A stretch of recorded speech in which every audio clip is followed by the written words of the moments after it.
पहले आपने कहा डिजिटल इंडिया होना चाहिए, सारा व्यापार डिजिटली करिए, छोटे छोटे पेमेंट आप डिजिटली करिए। प्रधानमंत्री जी गर्व से कहते हैं वो चाय वाले हैं, लेकिन इस बिल के माध्यम से चाय वाला, सब्जी वाला, समोसे वाला, ठेले वाला, ऑटो वाला, टैक्सी वाला, रिक्शा वाला, सबका व्यापार आप चौपट कर रहे हैं। Making noise. I have a right. They don't have a right to listen. When the reply is given, I feel like saying it's my right to stand up and reply. I honor every member for whatever they say and reply taking their names. Honorable John Britta should stay here to hear the reply because he has been creating confusion all over, not just here but in the country, because that's the tactics the communists adopt. Total lies, sir. I'm sorry, lies may not be parliamentary, untruths. So when I said there are three acts we are dealing with today, one is an ordinance which was passed on 5th, ordinance which was issued on 5th June 2026 in order that we can address some of the challenging global situations. And that ordinance had only two particular aspects. It was issued with two things. First was an exemption of capital gains and interest on investment in G6 to FIIs. So if FIIs were to invest in government securities, they would get exemption of capital gains and also exemption on the tax exemption on the interest for those investments which are made in the G6. So that was one thing on which that ordinance came out. The other aspect that the ordinance came out on was providing again exemption, tax exemption for capital gains and tax exemption on interest on investments again in government securities to the Bank of International Settlement.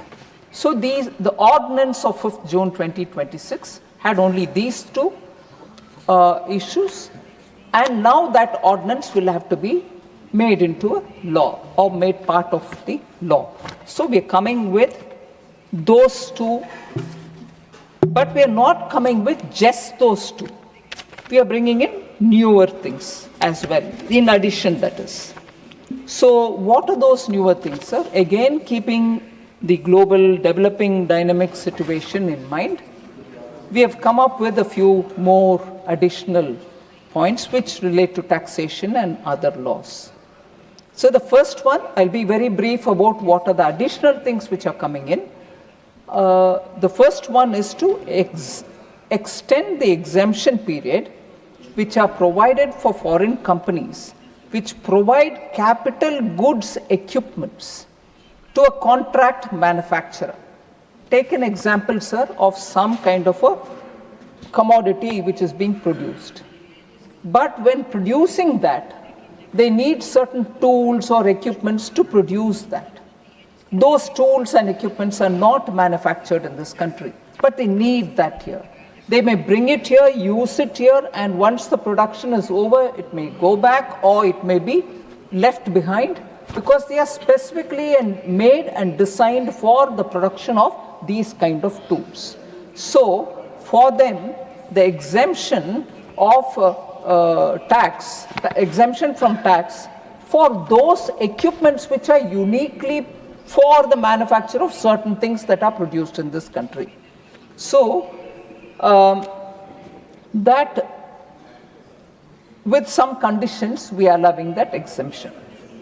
The conditions, I will just say one or two conditions which have to be satisfied for becoming eligible for those exemption is the ownership of such capital goods or equipment or tools remains with the foreign company.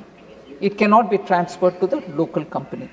Such capital goods and equipment or tools is under the control and the direction of the contract manufacturer who's manufacturing in this country. Third, the contract manufacturer should be company resident in India and located in a custom bonded area. And finally, the contract manufacturer produces electronic goods on behalf of a foreign company for a consideration. If he fulfills these conditions, they will be eligible for the tax exemption for those tools, for those machines which come uniquely for manufacturing those items. So what would this do? For instance, some of the items are laptops, all-in-one personal computers and tablets, servers, ultra-small form factor, USFF as they say, sub-assemblies to the finished goods, and so on, sir. So this is aimed at getting larger ecosystem to come into the country, so that a specific manufacturing which is now giving good results for India can now get the entire ecosystem to India, so that that process of manufacturing is not a one-off item. So many other investments will come for providing additional support to that ecosystem itself and create employment, bring in newer investments and so on. So a larger ecosystem for enabling contract manufacturing for, not limited to, for mobile phones, laptops, personal computers, servers and related equipments which can be done in India. So that is one of the additional thing over and above the two ordnance related matter. The amendments are for this. The second one, sir, amendment of conditions of provisions providing exemption to a foreign company procuring data services from a specified data center. So this also comes with a lot of, and this exemption is provided up to the year ending 31st March 2047. Long-term certainty so that investments come. These are big ticket investments. They have to come with a certain certainty which can be provided to them. They also have a lot of such conditions. Now, what is the outcome that we are expecting by bringing this? The outcome that I'm expecting is to provide ease of doing business for companies, providing cloud services by way of procuring data center services in India. The amendment is also expected to enable much larger ecosystem, again, of Indian data centers, providing data center services to a foreign company.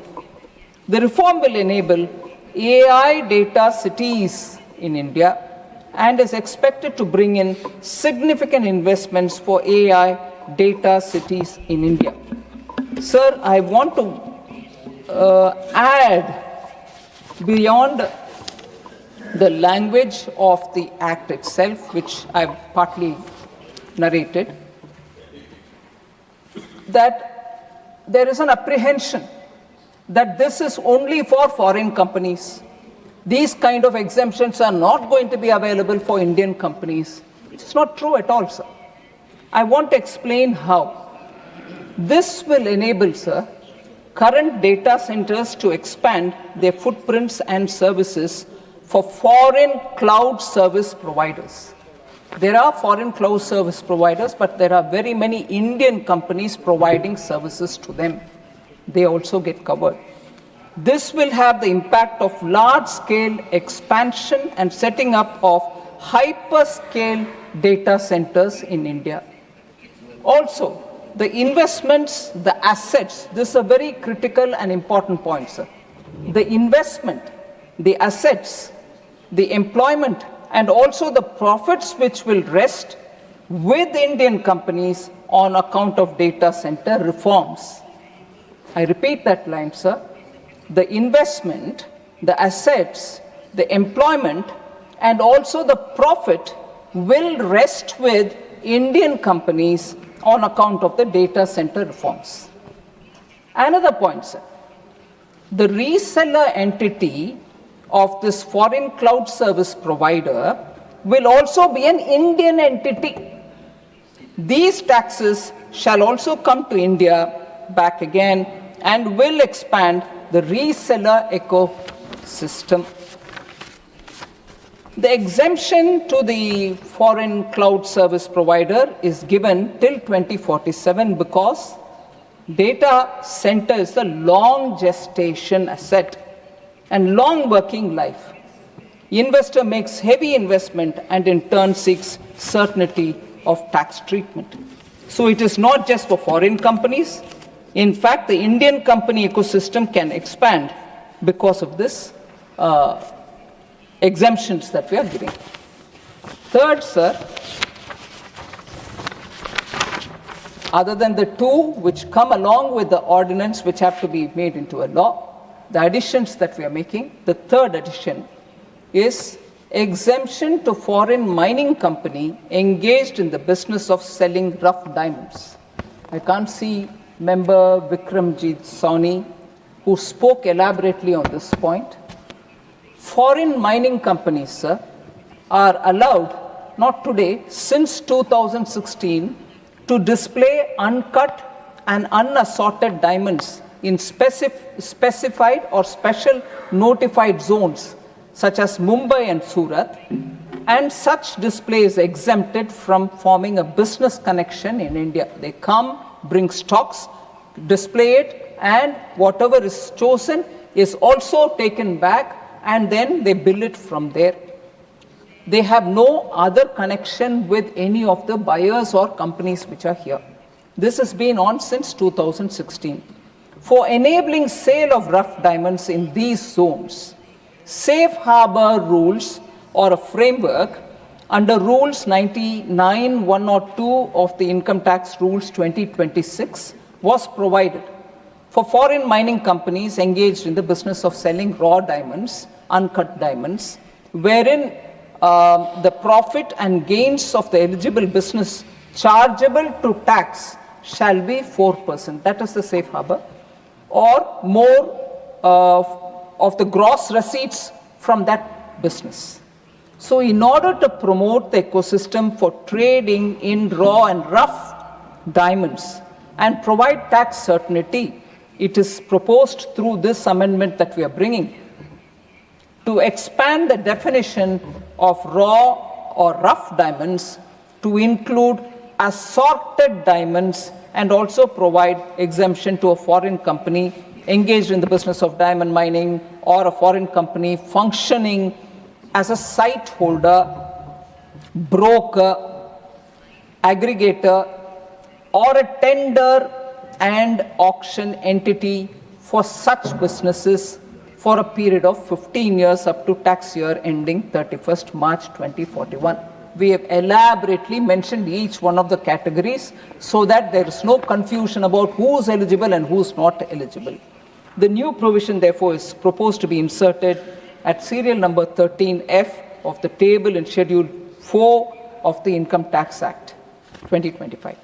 The amendment outcome, sir, what are we expecting from this? The amendment is expected to shift some of the diamond trading businesses which happen in places like Amsterdam, Antwerp, or parts of Israel to move to India, diamond trading business to India, and also promote ecosystem for financing of buying and selling of diamonds in India itself. Now also somewhat in Middle East, Dubai, and so on. So all these people, because of this exemptions provided, can now do that wholesale business here and be accessible to Indian buyers. That is the outcome that we expect, that the entire ecosystem can be available here. India is very well known for polishing and cutting the diamonds. Now, if that business also moves here, our diamond industry, which is a very labor-intensive, maximum labor employment is provided by these units, can benefit. So, fourth amendment which we are bringing here. Exemption to a foreign company storing components for sale to a contract manufacturer involved in manufacturing of specified electronic goods. So I just want to elaborate on this. Assume that there is a phone manufacturer. There are several thousands of little parts which go into making that phone. Each time he wants a particular component, he will have to place an order, wait for the component to be brought in, then supplied, then make it. But making of these items, which are very export sensitive, required timely supply of these components. There is no way in which you can expedite the supply if you have to each time import it. So among the industry, the idea was, if there was, unless they're keeping it in a ship in the high seas, instead of that, they could hold it within our borders, somewhere close to the port, not as a ownership, it's in the ship or here, but immediately supplied to that particular notified manufacturer, that particular component, and whatever tax has to be paid will be paid. Therefore, foreign companies were provided a safe harbor till now at the rate of 2% or more of the gross receipts from the business activity of storage of components in a warehouse in a custom bonded area. So the framework is part of Rule 99 to 102 of the Income Tax Rules 2026, applies where such components are sold to a contract manufacturer, specified fellow, of specified electronic goods. So what are we proposing now? Accordingly, it is proposed that exemption may be provided on the income of a foreign company storing components for sale to a contract manufacturer involved in manufacturing a specified electronic goods for a period of 15 years up to the tax year ending 31st March 2041. So the specific or specified electronic goods are, again, mobile phones, laptops, all-in-one personal computers and tablets, servers, ultra-small form factors, USFF, sub-assemblies to the finished goods mentioned in clauses 1 and 2, that is phone and laptops, hearables, wearables, and accessories related to finished goods mentioned in clauses 1 and 2. So what is the outcome we are expecting out of this? Amendment is expected to enable a much larger ecosystem for contract manufacturing of mobile phones, laptops, personal computers, servers, and related components in India. So the fifth additional thing that we are bringing on is exemption to a unit holder on dividend received or receivable from a special purpose vehicle of business trust where such SPV is in new regime. So this is a very simplified one, which I think all of us were aware of.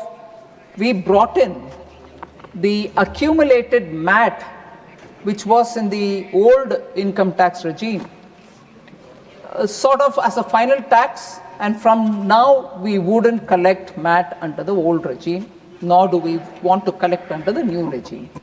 But in order to exhaust the MAT or the MAT, which has already got accumulated, we said companies will have to move over to the new tax regime. Now, when they move into the new tax regime with the accumulated MAT, which they would want to exhaust, they would have a SPV in the case of InvITs and so on.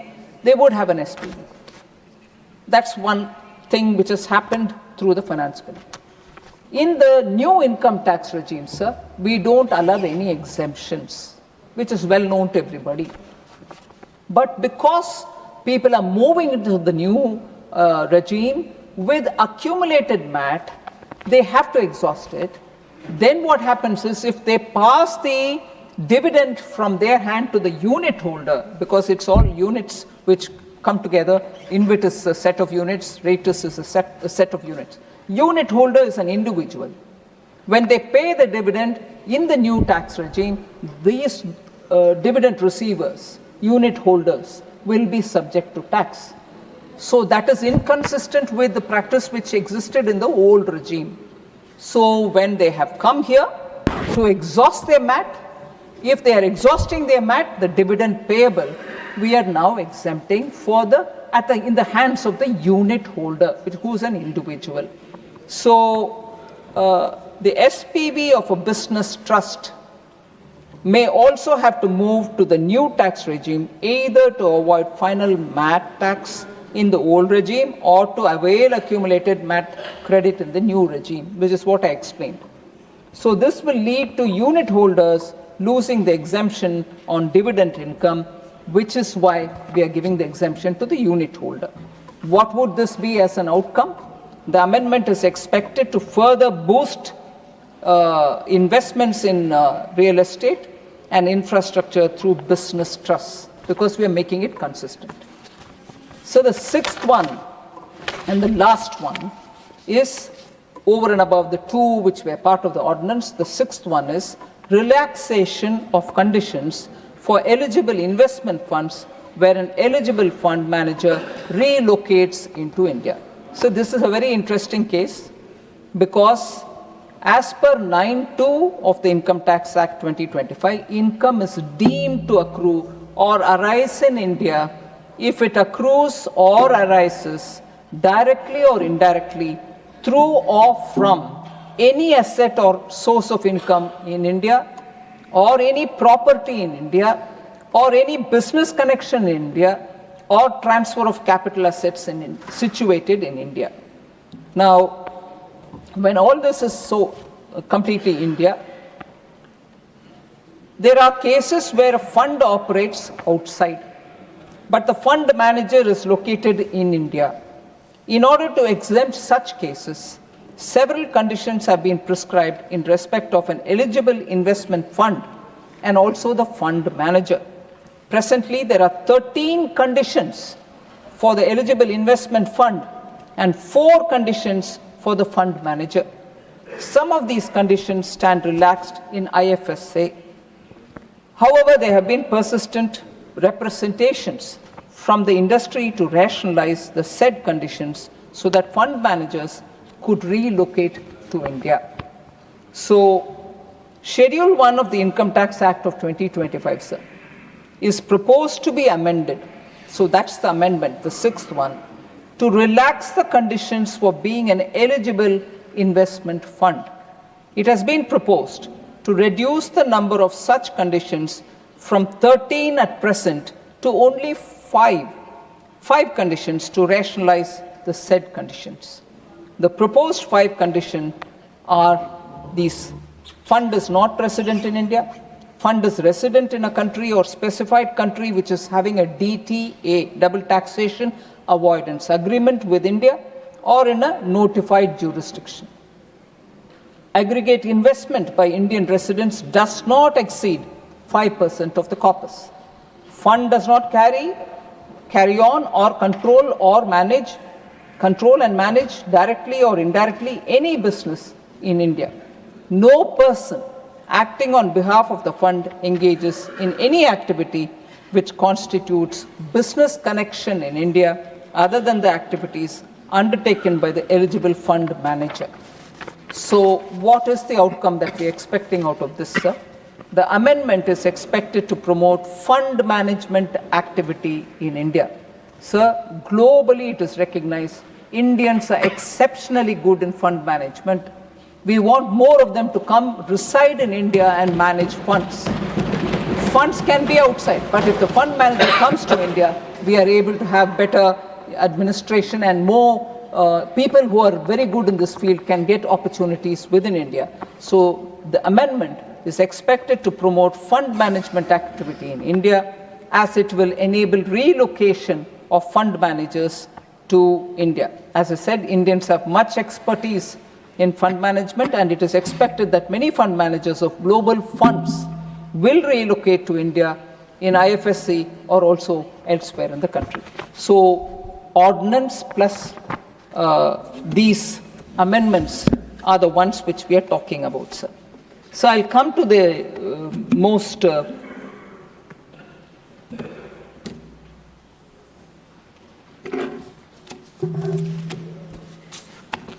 discussed and debated points, sir. On the UPI. First of all, what does this amendment do about the UPI? So the Taxation and Other Laws Amendment Bill, as we call this Bill 2026, which has been passed by the Lok Sabha, which is now being discussed here, proposes to amend Section 10A of the Payment and Settlement Systems Act 2007.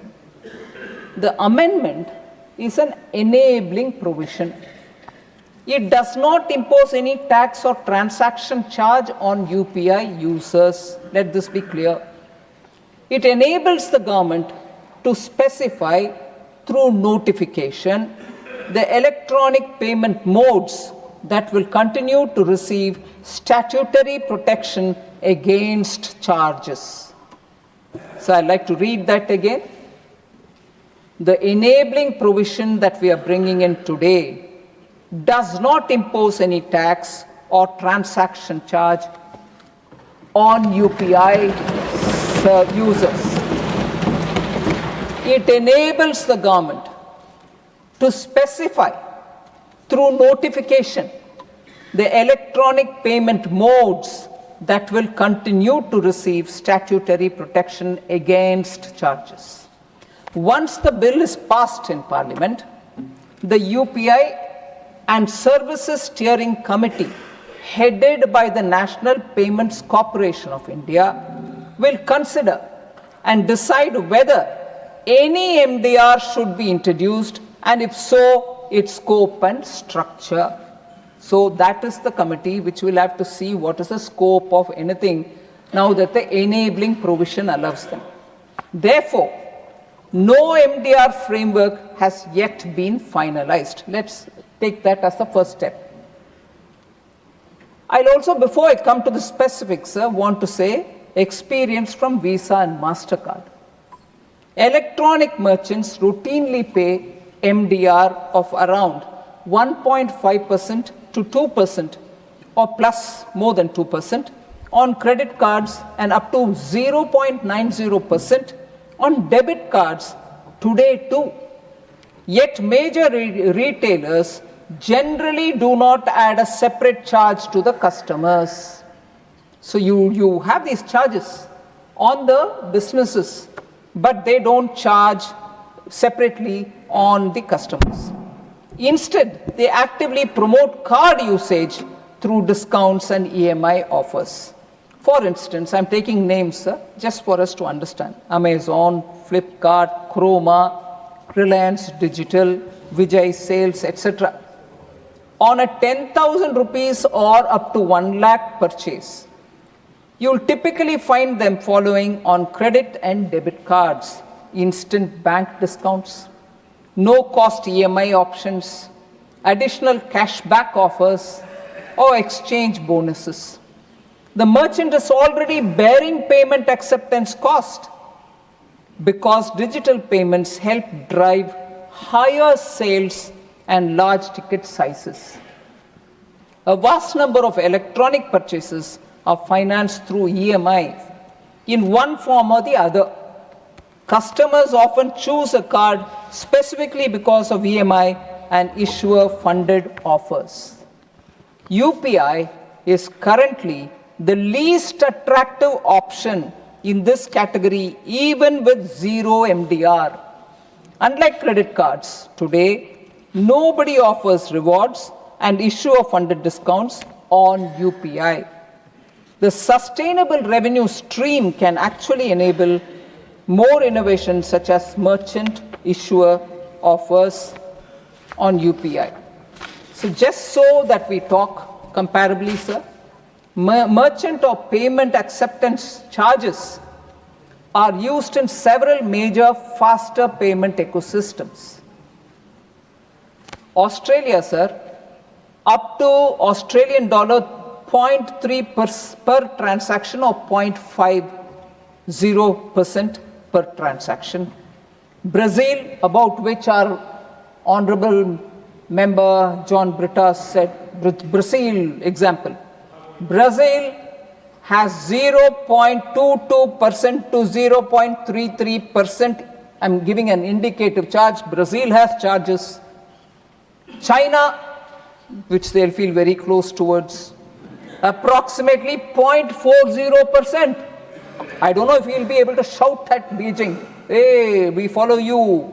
Why are you charging on NDR? Are you anti-people? China does it, it's all right. But China has charge. Indonesia, 0.30%. Japan, US dollar 1 or 1.49 flat amount. South Korea 0.72 to 1.99%. South Africa approximately 0.4%, capped at 30 rand, which is the South African currency. Singapore has 1.30%. Thailand has up to 10 baht, which is their currency. US 0.5%. Now, come to our today's situation, about which a lot of members spoke. Feeling strongly about it, sir, I want to say. Will consumers pay any UPI charge? No. UPI has remained free for consumers since its launch, and every Indian will continue to make this instant digital payment without paying a transaction charge. Sir, I want to just, क्योंकि बहुत सारे members Hindi में बताए, मेरा हिंदी थोड़ा कमज़ोर है, फिर भी मैं बोलना चाहती हूँ. I heard Honorable Member Sanjay Singh saying, चाय वाला, सब्जी वाला, ठेले वाला, पटरी वाला, छोटे छोटे व्यापारी, मिनिमम सर्विस चार्ज वगैरह, ये कोई MDR पे नहीं करेंगे. चाय वाले के ऊपर, सब्जी वाले के ऊपर, ठेले वाले के ऊपर, पटरी वाले के ऊपर MDR चार्ज नहीं लगेगी.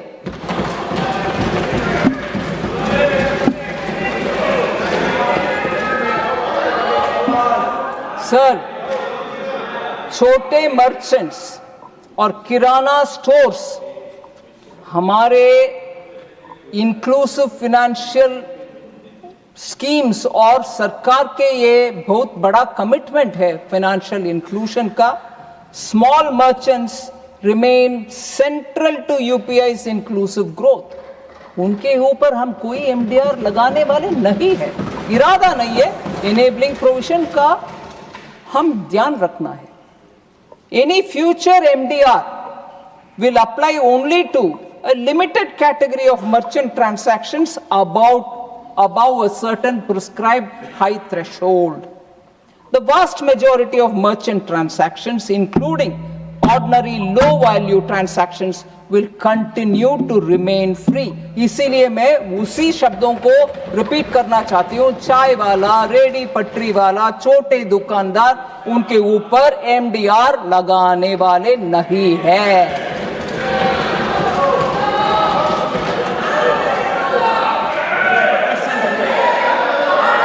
प्लीज. सर, ये बात हमारे कम्युनिस्ट दोस्तों के लिए अच्छा गाना जैसे मीठा मीठा लगने वाले थे, मगर वो नहीं है अभी.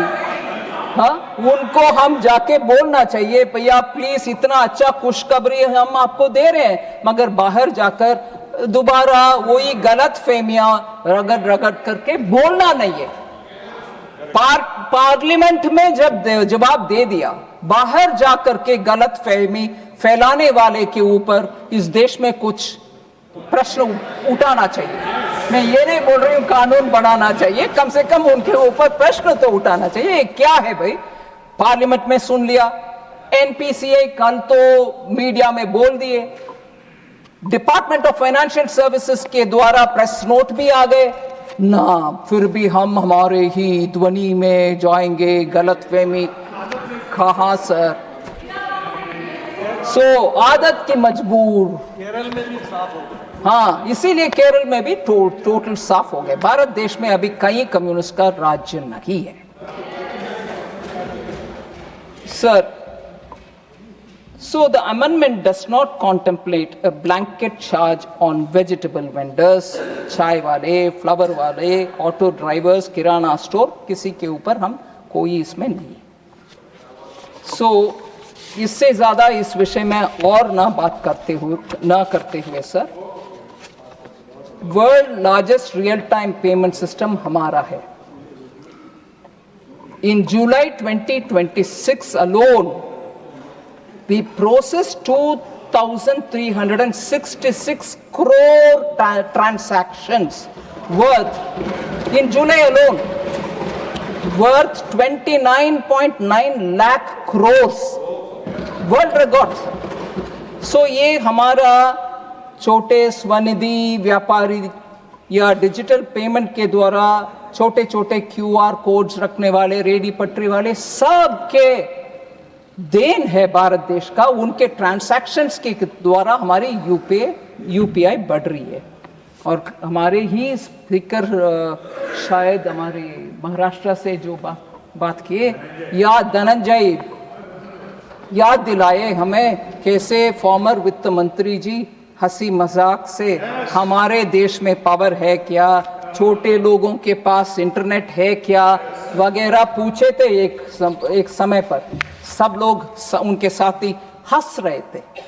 आज उसी यूपीआई 2366 करोड़ एक ही जुलाई 2026 महीना में ट्रांजैक्शन किए पूरे देश में चल रही है। हम इसका वैल्यू समझ रहे हैं और 11 देश में लाइव यूपीआई आज भी अवेलेबल है, सिर्फ भारत में नहीं पूरे दुनिया में। इसीलिए मैं सभी मेंबर्स को ये बताना चाह रही हूँ, इस मॉडल को सस्टेनेबल रखना भारत देश के हित में, क्योंकि हमारे लिए ये बहुत बड़ा वरदान है और हमारे लिए ये बहुत बड़ा ताकत है। आज देश में बहुत विदेश में हमसे पूछ रहे हैं कि ये टेक्नोलॉजी हमें भी दे। सो ये मॉडल सस्टेनेबल रहना है, सेफ रहना है, रिसिलिएंट रहना है, इनोवेशन इसमें और ज़्यादा होना है। इसीलिए हम इसमें गलतफहमी फैलाना नहीं है। मैं स्पष्ट तौर से आपके सामने आपके द्वारा सभी मेंबरों को इसमें जो भी है गलतफहमियां उसको हटाने के लिए कोशिश की। धन्यवाद सर।